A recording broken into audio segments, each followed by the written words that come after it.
नमस्कार दोस्तों, आज देखेंगे चींटी और टिड्डा की कहानी। एक बार की बात है, गर्मी का मौसम था और एक चींटी कड़ी मेहनत से अपने लिए अनाज जुटा रही थी। दरअसल वह सोच रही थी कि धूप तेज हो जाए, इससे पहले क्यों न अपना काम पूरा कर लिया जाए। चींटी कई दिनों से काम में जुटी थी। वह रोजाना खेत से उठाकर दाने अपने बिल में जमा करती थी। वही पास में ही एक टिड्डा फुदक रहा था। मस्ती में वो नाच रहा था, गाने गाकर जिंदगी के मजे ले रहा था। पसीने से तरबतर चींटी अनाज ढोते ढोते थक चुके थे।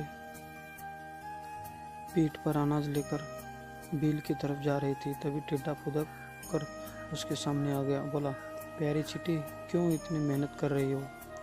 आओ मजे करे। चींटी ने टिड्डे को नजरअंदाज किया और खेत से उठाकर एक एक दाना अपने बिल में जमा करती रही। मस्ती में डूबा टिड्डी चींटी को खाकर हंसता और मजाक उड़ाता।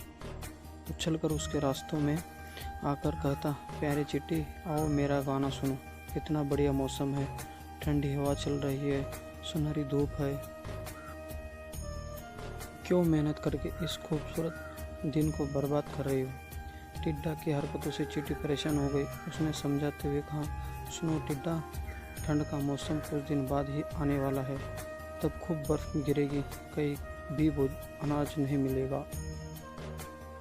मेरी सलाह है, अपने खाने का इंतज़ाम कर लो। धीरे धीरे गर्मी का मौसम खत्म हो गया।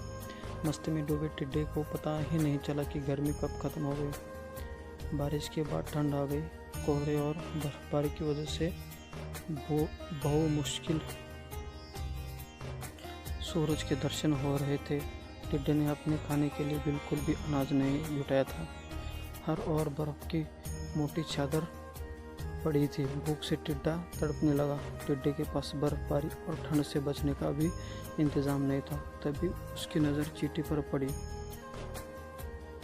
अपनी बिल में चींटी मजे से जमा किए हुए अनाज खा रही थी।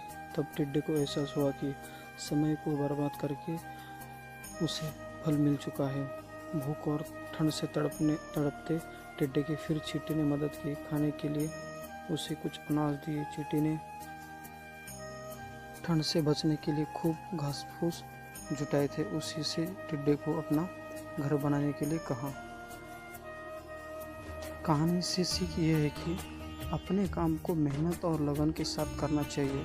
उस वक्त भले ही लोग मजाक उड़ाए, लेकिन बाद में वो वही तारीफ करेंगे।